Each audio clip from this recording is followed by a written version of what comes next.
Bantuan ini bukannya untuk adun PAS, bantuan ini bukannya untuk adun UMNO, tetapi bantuan ini adalah untuk rakyat yang benar-benar memerlukan.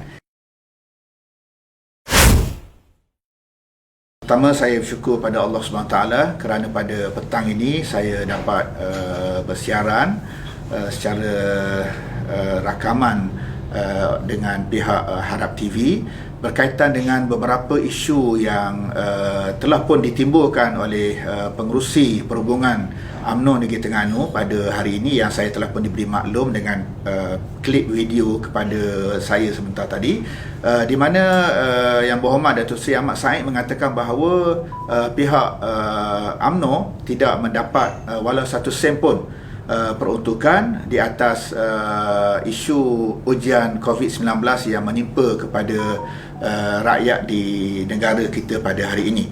Jadi saya nyatakan bahawa kenyataan yang dinyatakan oleh Yang Berhormat Datuk Seri Ahmad bin Said itu adalah satu kenyataan yang tidak benar sama sekali.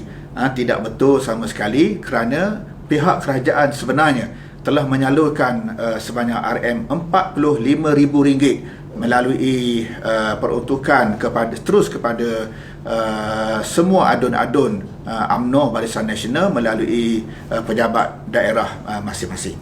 Okay. Jadi 45,000 itu terus, bukan melalui pusat khidmat. Ya, RM45,000 itu terus kepada peruntukan disalurkan kepada Yang Berhormat daripada Yang Berhormat UMNO melalui pejabat daerah masing-masing. Jadi kenapa tidak disalurkan kepada pusat khidmat masyarakat? Ya, satu soalan yang baik. Mengapa tidak disalurkan kepada pusat khidmat masyarakat?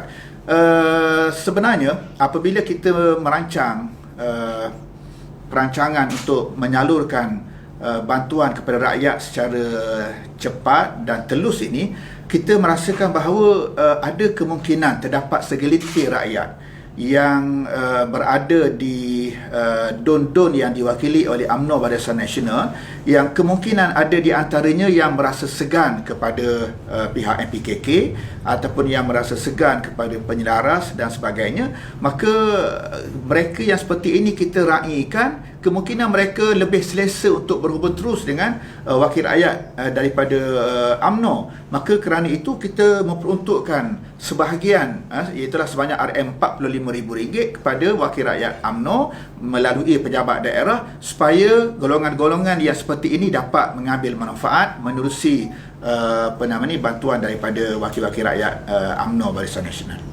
Jadi maknanya selain RM45,000 itu, pihak pusat khidmat masyarakat di bawah penjelaras mendapat peruntukan juga. Ya, selain daripada RM45,000 itu, sebanyak RM50,000, iaitulah gabungan daripada yang pertama sebanyak RM20,000, bantuan yang pertama yang diberikan, kemudian disusuli dengan RM30,000 bantuan yang kedua. Yang kedua-dua jumlah ini, itulah RM50,000 ini diberikan kepada semua don-don, semua don-don dalam negeri Terengganu sebanyak 32 don, diberikan sebanyak RM50,000 ini terus kepada pusat khidmat masyarakat di don masing-masing. Mengapa diberikan kepada pusat khidmat?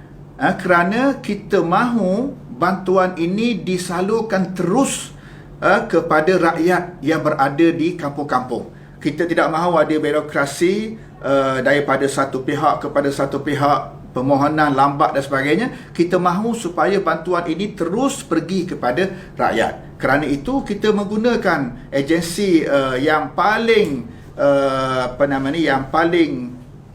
terdekat dengan rakyat, iaitulah MPKK.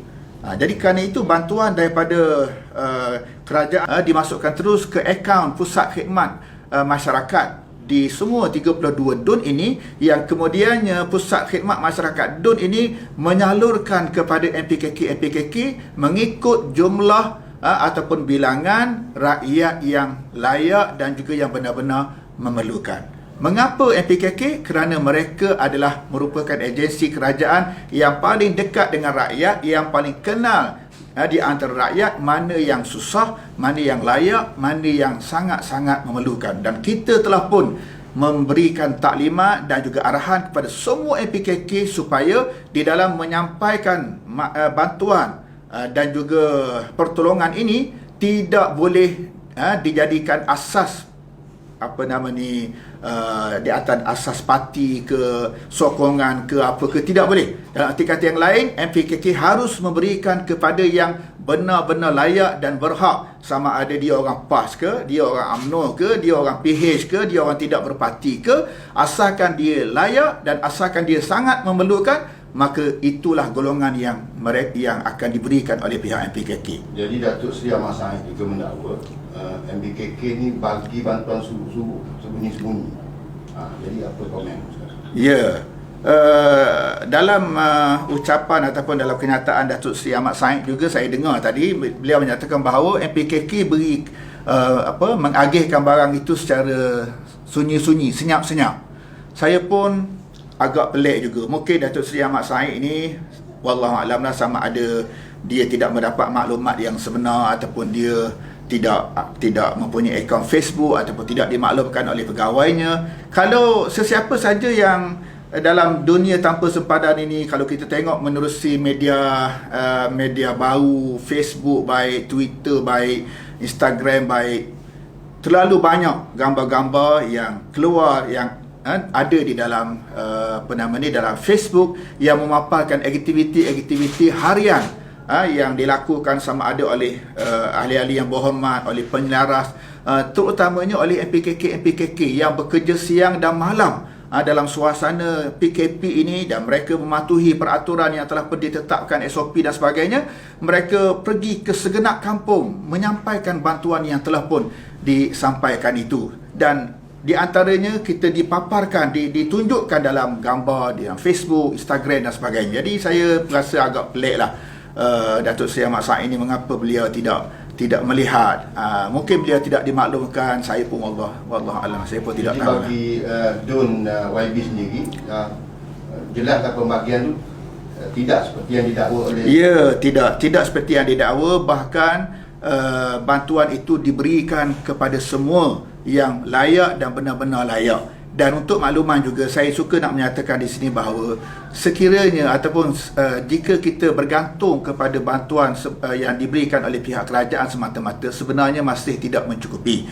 Kerana itu pihak MPKK sendiri melakukan inisiatif mereka sendiri.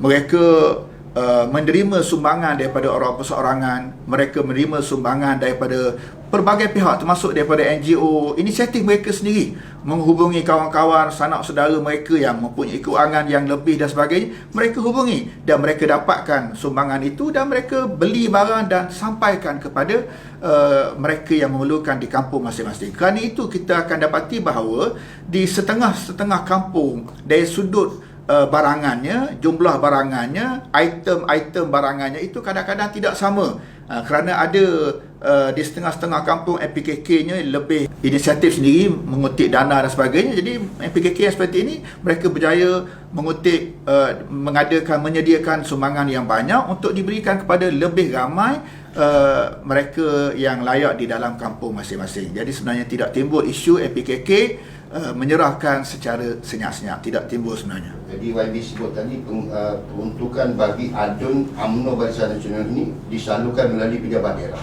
Ya. Jadi apakah nasihat YB kepada adun-adun UMNO Barisan Nasional ini? Saya ingin memberi nasihat kepada adun-adun UMNO yang ada di Terengganu ini. Yang pertamanya, saya nak menyatakan bahawa apabila kita berhadapan dengan ujian daripada Allah SWT ini, kita sepatutnya menumpukan sepenuh perhatian kita kepada kebajikan rakyat. Kita tidak seharusnya berpolitik semata-mata. Ada orang mengatakan bahawa adakah tindakan PAS ini, kerajaan PAS ini membuktikan bahawa kita mengamalkan masih lagi berpolitik.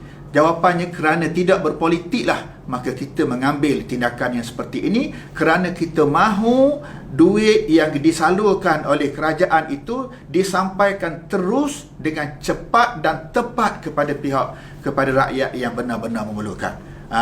Bantuan ini bukannya untuk adun PAS, bantuan ini bukannya untuk adun UMNO, tetapi bantuan ini adalah untuk rakyat yang benar-benar memerlukan.